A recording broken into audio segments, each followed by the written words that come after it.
Welcome to SR7 TV news బులెటిన్ల ముందుగా headlines.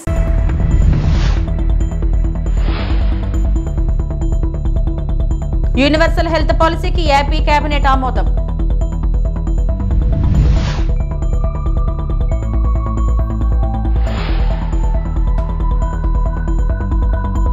చిన్నప్పటి నుంచి నాన్నే నాకు స్ఫూర్తి. హిందూపురం ఎమ్మెల్యే బాలకృష్ణ.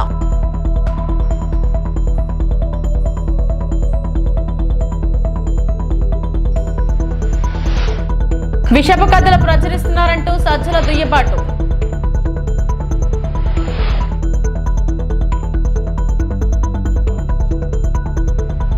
ఏపీ మంత్రివర్గం కీలక నిర్ణయం తీసుకుంది. యూనివర్సల్ హెల్త్ పాలసీకి కేబినెట్ ఆమోద ముద్ర వేసింది. రాష్ట్రంలోని ప్రజలందరికీ ఆరోగ్య బీమా కల్పిస్తూ కేబినెట్ నిర్ణయం తీసుకుంది.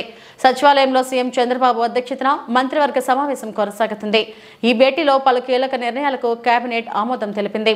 ఆయుష్మాన్ భారత్, ఎన్టీఆర్ వైద్య సేవా పథకం కింద యూనివర్సల్ హెల్త్ పాలసీకి మంత్రివర్గం గ్రీన్ సిగ్నల్ ఇచ్చింది.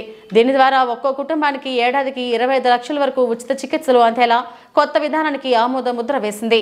ఆర్థిక స్థితిగతులతో సంబంధం లేకుండా అందరికీ హెల్త్ పాలసీ అమలయ్యేలా నిర్ణయం తీసుకుంది.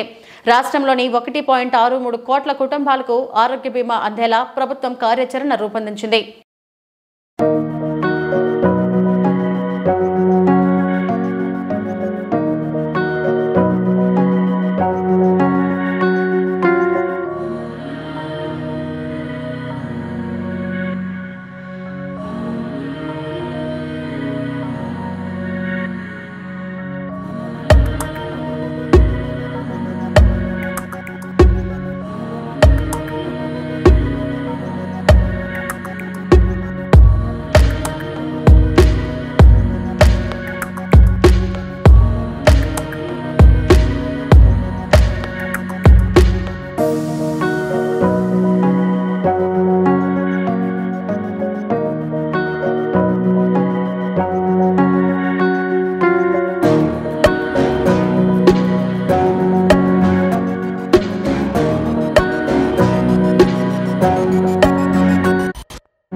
దివంగత నేత తన తండ్రి ఎన్టీఆర్ఏ తనకు చిన్నప్పటి నుంచి స్ఫూర్తి అని హిందూపురం ఎమ్మెల్యే నటుడు బాలకృష్ణ అన్నారు. ఆయన కృష్ణా జిల్లా నిమ్మకూరులో పర్యటించారు. ఈ సందర్భంగా గ్రామస్తులు ఆయనకు ఘన స్వాగతం పలికారు. తొలుత నందమూరి తారక రామారావు, బసవ తారకమ్మల విగ్రహాలకు పూలమాల వేసి నివాళులు అర్పించారు. అనంతరం గ్రామస్తులను పలకరిస్తూ యోగక్షేమాలు అడిగిన ఆయన మీడియాతో మాట్లాడారు. కోన జాయితే సజాతోన జాతైన యాతి వంశ సంబంధం తిన్నంట. ఎవరైతే వాళ్ళ కుటుంబానికి, అలాగే ఇక్కడ వాళ్ళ జాతికి, వాళ్ళ ఊరికి, వాళ్ళ జాతికి, అలాగే చేసే సాంఘిక సంక్షేమ కార్యక్రమాల వల్ల అది పదవిలో ఉన్నా లేకపోయినా దేశానికి కీర్తి ప్రతిష్టలు తీసుకొస్తారు. అంటే భూమి మీద ఉందో పుడతారు గిడతారు కానీ అందరూ మహానుభావులు కాలేరు. అంటే ఒక మనిషి మహోన్నత విద్యా పదవిలో నడవాలంటే సంకల్పం కావాలి, అకుంటి దీక్ష పొందాలి, దారిలో నడవాలి అన్నది నేను మా నాన్నగారి దగ్గర నేర్చుకుంది. అలాగే కళాకారుడిగా ఆయన మరి చిన్నప్పటి నుంచి కూడా నాకు ఆయనే స్ఫూర్తి. ముఖ్యంగా ఇవాళ మా గ్రామస్తులు, మా కుటుంబ సభ్యులైతేనేమి, మా దాయుదులైతేనేమి, లేకపోతే అందరూ కూడా ఈ రోజు నమ్మకూరు అంటే ఒక ప్రత్యేకమైన స్థానాన్ని, అప్పుడు రామారావు గారు ఆయన కేవలం నటుడు గారి కాకుండా ఆయన ముఖ్యమంత్రి అయిన తర్వాత ఏ కార్యక్రమం మొదలుపెట్టినా, ప్రభుత్వ కార్యక్రమాలు పథకాలు మొదలుపెట్టినా అది ఆయన పుట్టిన ఊరిని మర్చిపోకుండా ఇక్కడి నుంచే ప్రారంభించేవారు. నేను చెప్పినట్టు ఇక్కడ రెసిడెన్షియల్ హై స్కూల్ కావచ్చు, లేకపోతే ఈ జూనియర్ కాలేజ్ కావచ్చు, ఇంటర్మీడియట్ కాలేజ్, అలాగే మహిళా ప్రాంగణం, ప్రాథమిక వైద్య శిబిరం అయితే పిహెచ్సీలు అయితేనేమి అన్ని కూడా ఇక్కడి నుంచే, ఈ గ్రామం నుంచే పుట్టిన గడ్డను మర్చిపోకుండా ఇక్కడి నుంచి ప్రారంభించేవారు. అలా ఇవాళ కేవలం అంతేకాకుండా సమాజానికి మరి ఆయనకి అంత ఉన్నత స్థానానికి తీసుకెళ్లిన ప్రజల్ని మర్చిపోకుండా ఆనాడు తెలుగుదేశం పార్టీని స్థాపించారు. భీమ్ కంపెనీకి అసలు బ్యాంక్ అకౌంటే లేదని, బ్యాంక్ అకౌంట్ లేని కంపెనీ ద్వారా డబ్బులు ఎలా ట్రాన్సాక్షన్ జరుగుతాయంటూ వైఎస్ఆర్సీపీ రాష్ట్ర కోఆర్డినేటర్ సజ్జల రామకృష్ణారెడ్డి ప్రశ్నించారు. వైఎస్ఆర్సీపీ కేంద్ర కార్యాలయంలో మీడియా సమావేశంలో మాట్లాడుతూ మా హయాంలో పేపర్ల కోసం కథలు సృష్టించలేదన్నారు. లేని స్కామ్ మీద ప్రజల్లో విషం నింపాలని చంద్రబాబు చూస్తున్నారు. అందులో భాగంగానే రోజువారీ విషపు కథలు ప్రచారిస్తున్నారంటూ సజ్జల దుయ్యబట్టారు. ఈరోజు ఏదైతే వాళ్ళు మెన్షన్ చేసిన భీమ్ ఏదో కంపెనీ అన్నారు, ఆ కంపెనీకి అసలు అకౌంట్ అనేది లేదు, బ్యాంక్ అకౌంట్ లేదు, బ్యాంక్ అకౌంటే లేదు, transactions nil. That was an intention activity ఏదైనా చేయాలనుకొని కంపెనీ ఫామ్ చేశారు తప్ప ఎలాంటి యాక్టివిటీ లేదు. యాక్టివిటీ లేని దాంట్లో ఈనాడులో రాసిన దాని ప్రకారం లిక్కర్ దీనికి సంబంధించిన అమౌంట్స్ అన్ని కూడా దీని ద్వారా రూట్ త్రూ చేసినట్టు నిర్ధారించుకున్నారు ప్రాథమికంగా అని రాశారు. నేను చదివినంత వరకు అకౌంట్ లేని దాని ద్వారా కంపెనీ ద్వారా ఎట్లా లిక్కర్ స్కామ్ అనబడే వీళ్ళంటున్న స్కామ్ అంటూ ఉంటే దాంట్లో నుంచి ఎటు రూట్ త్రూ చేస్తారనేది అది సింపుల్ లాజిక్. అది ఆ మాత్రం కూడా వాళ్ళు అసెప్ట్ చేసుకుని రాసే ముందని వీడు అనుకోలే. సిట్ వాళ్లకు సంబంధించినంతవరకు ఎవరైతే వాళ్ళు అధికారులుగా చెప్పుకునే వాళ్ళు ప్రభుత్వ అధికారులు వాళ్ళైనా ఇన్ఫర్మేషన్ ఇచ్చేప్పుడు ఈ క్వశ్చన్ వెరిఫై చేసుకోకుండా ఇచ్చారా అది తెలియట్లా. ముందు ఇంత బురద వేసేస్తే ఆ తర్వాత వాళ్ళే దాన్ని ఇది చేస్తారు. జనంకైతే ఒక ఇంప్రెషన్ పడుతుంది అనే ఉద్దేశంతో అది లీక్ ఇచ్చినట్టున్నారు. సరే ఎలాగో సందర్భం వచ్చింది కాబట్టి చెప్తున్నాను. సిట్కు సంబంధించినంత వరకు అది చేయాల్సిన పని లిక్కర్ దాంట్లో స్కామ్ ఉంటే ఎక్కడ ఉంటుంది? ఆరిజిన్ ఈజ్ కార్పొరేషన్ లెవెల్లో ఉండాలా, పాలసీ లెవెల్లో ఉండాలా. గవర్నమెంట్ గానే ఏదన్నా ఉంది అనుకుంటే పాలసీ లెవెల్లో ఎక్కడా లేదనేది వాళ్లకు తెలుస్తోంది. ఎందుకంటే ఓపెన్ ట్రాన్స్పరెంట్ గా గవర్నమెంట్ షాప్స్ మాత్రమే పెట్టారు. ప్రైవేట్ వాళ్ళకి ఎక్కడా బెనిఫిట్ చేయలే. ఇప్పుడు చేస్తున్నట్టు సిండికేట్లకు ఎక్కడా బెనిఫిట్ చేయలే, డిస్టిలరీలకు బెనిఫిట్ చేయలే. కొన్ని వాల్యూమ్స్ పెంచి డిస్టిలరీలకు బెనిఫిట్ చేయలే, రేట్లు తగ్గించో లేదా ఇంకేదైనా చేసి బయట నుంచి వచ్చే లిక్కర్ని అలౌ చేసో అది చేయలేదు, రెవెన్యూ తగ్గలేదు. సో గవర్నమెంట్ పాలసీ రీత్యా ఎక్కడ స్కామ్ అని చెప్పలేకపోయారు. రెండవది ఎక్కడైనా కార్పొరేషన్ లెవెల్లో ఒకటైతే అక్కడ ఇన్వెస్టిగేషన్ జరగాల. డిస్టిలరీలో ఏదైనా జరిగితే అవి క్యాప్టివ్ ఇవే, అవి సంబంధం లేని ఏదో కూరగాయల మార్కెట్లో ఆ రోజు కొనుక్కొచ్చి పెట్టేవి కాదు. వాటికి అలొకేషన్ జరిగినా పర్చేజ్ చేసినా ఎవ్రీథింగ్ ఈజ్ కంట్రోల్డ్. ఆ డిస్టిలరీ కూడా ఎవరి అన్ని ప్యానల్ అయినవే. కొన్ని అక్కడన్నా ఇన్వెస్టిగేషన్ జరగాల.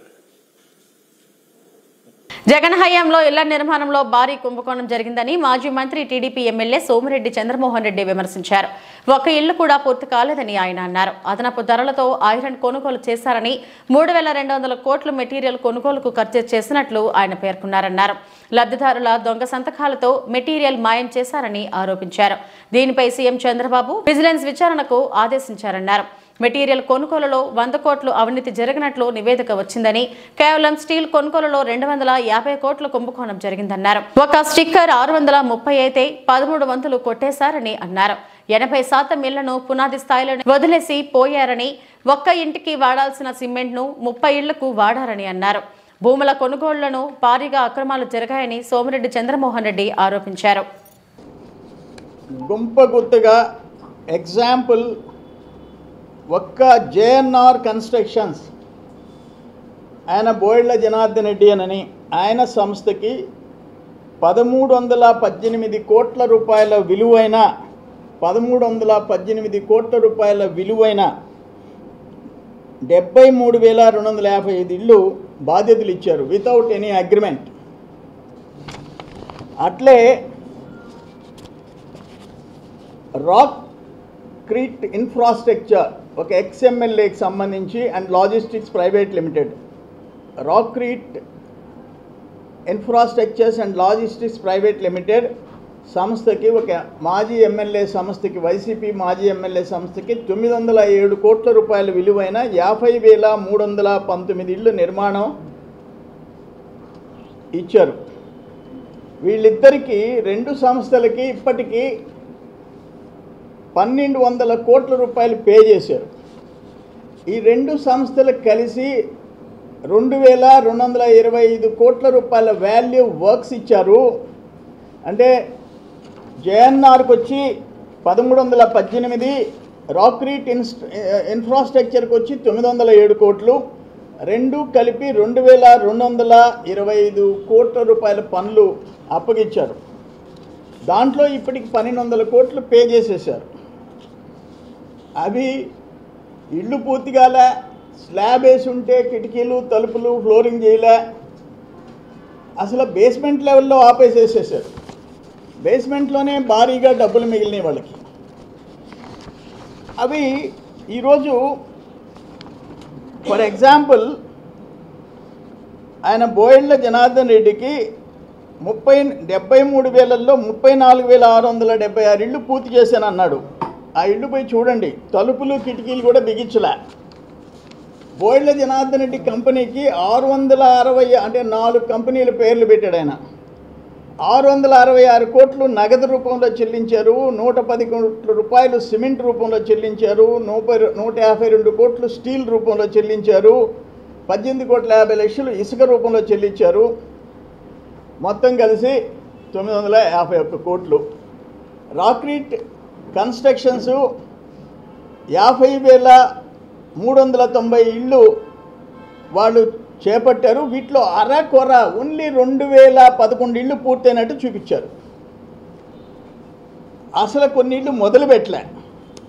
కానీ వాళ్ళకి పే చేసిన అమౌంట్ నేను మీకు చెప్పడం జరిగింది. ఈ స్టీల్ కొనుగోలులో భారీగా జరిగింది. అవి కూడా నేను మీకు తెలియజేస్తా. ఎంత మార్కెట్లో ఎంత ఉంది, దాదాపు 7-8 రూపాయలు ఎక్స్ట్రా పెట్టి కొన్నారు.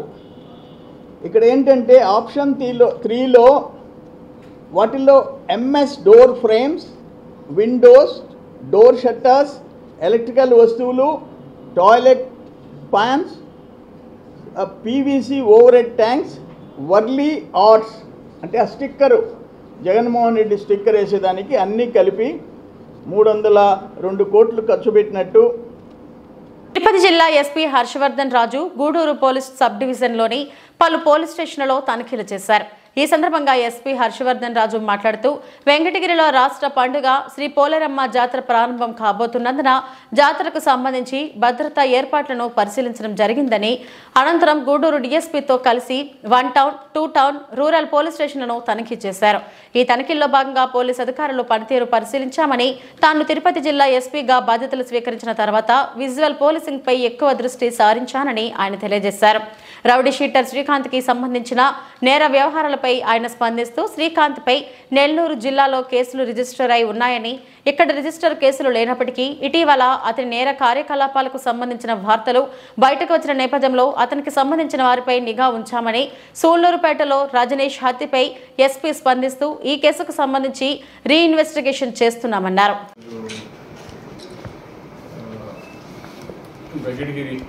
మనకు శ్రీ శ్రీ పోలేరమ్మ అమ్మవారి జాతరకి సంబంధించి రేపు 7వ తేదీ నుంచి మనకు 11వ తేదీ దాకా ఈ జాతరకు సంబంధించిన ఏర్పాట్లు చూడటానికి వెళ్ళడం జరిగింది.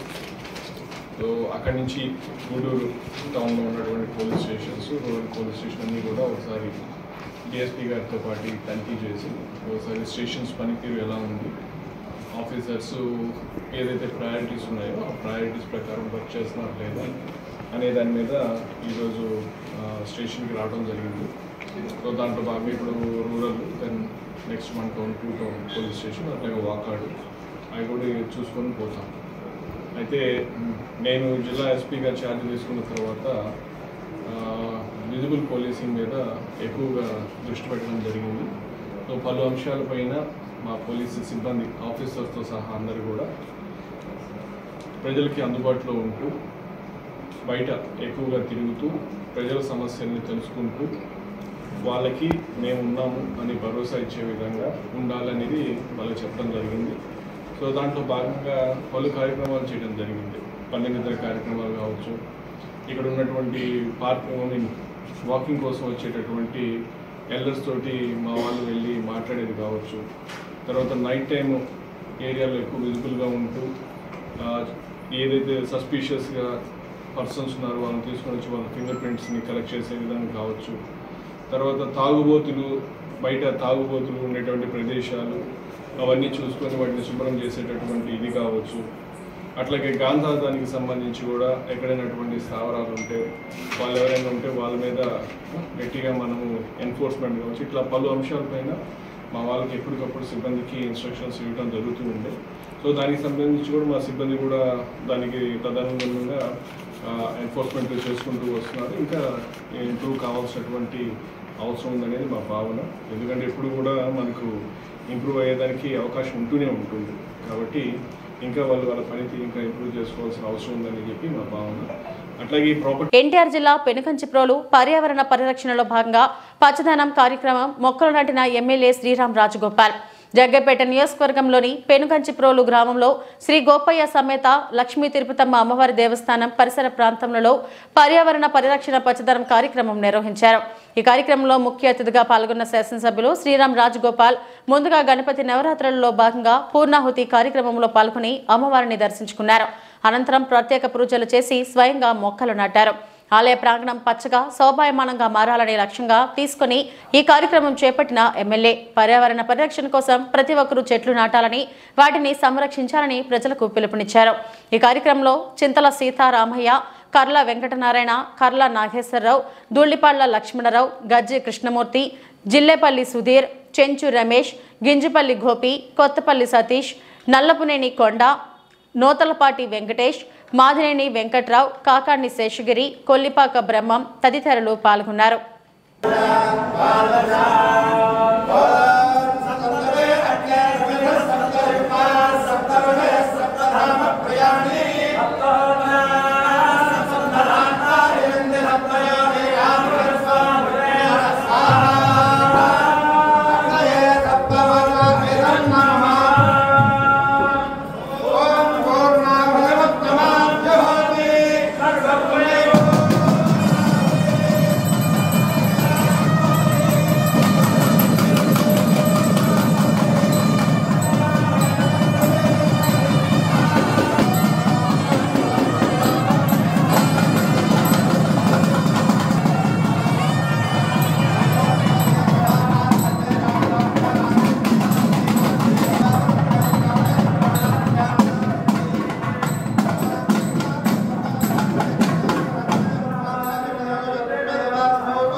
ఎన్టీఆర్ జిల్లా నందిగామ ఘనంగా ఎమ్మెల్సీ అరుణ్ కుమార్ పుట్టినరోజు వేడుకలు.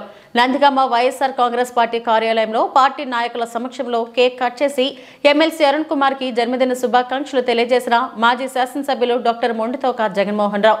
ఈ కార్యక్రమంలో పార్టీ నాయకులు, కార్యకర్తలు, అభిమానులు పెద్ద సంఖ్యలో పాల్గొని ఎమ్మెల్సీ అరుణ్ కుమార్ కి జన్మదిన శుభాకాంక్షలు తెలియజేశారు.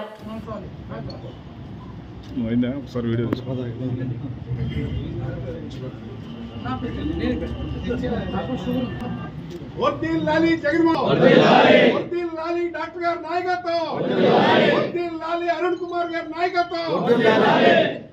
జై జగన్, జై జగన్, జై జగన్, జై జగన్, జై జగన్, జై జగన్, జై జగన్, జై జగన్. అంబేద్కర్ కోనసీమ జిల్లా అమలాపురం కార్మిక శాఖ మంత్రి సుభాష్ కు కౌంటర్ ఇచ్చిన అంబేద్కర్ కోనసీమ జిల్లా వైసీపీ జిల్లా అధ్యక్షుడు మంత్రి సుభాష్ పట్ల జాలి వ్యక్తపరుస్తున్నాను. వైసీపీ జిల్లా అధ్యక్షుడు చెర్ల జగ్గిరెడ్డి జిల్లాలో జరిగే కార్యక్రమాల్లో ఫ్లెక్సీలపై మంత్రి సుభాష్ ఫోటో కూడా వేయడం లేదు. బీసీలకు ధృవీకరణ పత్రాల్లో ఓసీ అని వస్తుంది. ఆ వర్గాల వారు ఆందోళన చెందుతున్న నేపథ్యంలో ఆ విషయంపై క్లారిటీ ఇవ్వమని మంత్రిని కోరాను.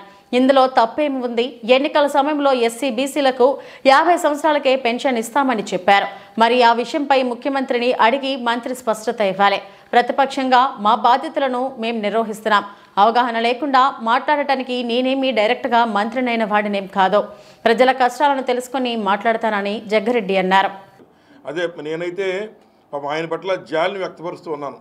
ఇప్పటికే మరి సుభాష్ గారి యొక్క ఈ జిల్లాలో ఏమైనా కార్యక్రమాలు పెడుతుంటే దానికి సుభాష్ గారి యొక్క ఫోటో కూడా అందులో ఇట్లేదు. మీకు ఫోటోలు కూడా చూపిస్తాను చాలా చోట్ల.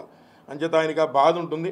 అలాగే చంద్రబాబు నాయుడు గారు కూడా 1-2 సార్లు ఎంత దారుణంగా ఆయన మాట్లాడాలో ఆ రకంగా మాట్లాడడం వల్ల ఆయన పూర్తి నిలబెట్టుకోవడం కోసం మాట్లాడే మాటలే తప్ప నేను అడిగిన దాంట్లో తప్పు లేదు.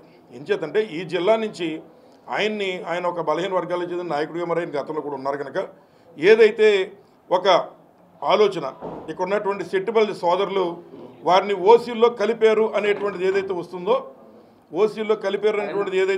ఓసీల్లో ఉన్న వారి సర్టిఫికేట్లు కావాల్సిన ఓసీ సర్టిఫికేట్స్ వస్తున్నాయనేటువంటి బాధలో మరి ఆ సామాజిక వర్గం ఉందో మరి ఈయన తెల్లవారులేస్తే ముఖ్యమంత్రి గారు పక్కనే ఉంటారు కనుక ఆ కన్ఫ్యూజన్ క్లియర్ చేయమని చెప్పి నేను అడిగాను. అది తప్పేలా అవుతుంది? అంచేత అవగాహన లేక కాదు. మన ఇక్కడ ఉన్నటువంటి ఈ జిల్లాలో ఉన్నటువంటి సెట్టిబల్లి సోదరులంతా కూడా జిల్లా కలెక్టర్ గారికి వెళ్ళి ఒక వినతిపత్రం ఇచ్చి ఏ రకంగా ఈ సర్టిఫికేట్లు మరి సెట్టిబల్లి సోదరులు ఓసీలుగా సర్టిఫికేట్లు ఇచ్చేస్తున్నారండి, దీనికి వెంటనే ఈ క్లారిఫికేషన్ క్లియర్ చేయండి అని చెప్పి సెట్టిబల్లి సోదరులంతా కూడా పట్టుకెళ్ళి మొన్న జిల్లా కలెక్టర్ గారికి ఇచ్చారు. ఇక్కడే ఉన్నటువంటి మంత్రి తెల్లారులిగితే ముఖ్యమంత్రి గారు పక్కనే ఉంటారు. చెప్పి ఆ సర్టిఫికేట్లో ఉన్న కన్ఫ్యూజన్ క్లియర్ చేస్తే మాకు అవగాహన ఉందో లేదో అందరికీ తెలుస్తుంది. అలాగే ఆయనకి అవగాహన గురించి చెప్తున్నాను.